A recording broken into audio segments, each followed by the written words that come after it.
ভিডিওর প্রথমেই একটা কথা আপনাদের জানিয়ে দিতে চাই যে পৃথিবীতে যতজন পয়গাম্বর বা বার্তাবাহক রব্বুল আলামিন প্রেরণ করেছেন, সেই সমস্ত পয়গাম্বর আজও তাদের নিজ নিজ কবরে জীবন্ত অবস্থায় আছেন। সুবহানাল্লাহ। আর নিঃসন্দেহে তারা তাদের নিজ নিজ উদ্দেশ্যে সফল হয়েছিলেন।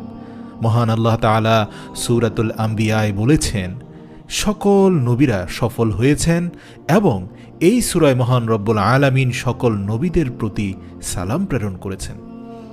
আল্লাহর নবী হযরত মুহাম্মদ মুস্তাফা সাল্লাল্লাহু আলাইহি ওয়াসাল্লামের একটি হাদিস থেকে এসেছে যে আল্লাহ রব্বুল আলামিন মাটির জন্য একটি জিনিস হারাম করে দিয়েছেন, যে মাটি কখনো পয়গাম্বরদের শরীর খেতে পারবে না। তাই আজ পর্যন্ত যত আল্লাহর নবী নিজ নিজ কবরে আছেন, সবাই অক্ষত অবস্থায় আছেন। কিন্তু আজকে আমরা যে 4 জন নবীর সম্পর্কে জানতে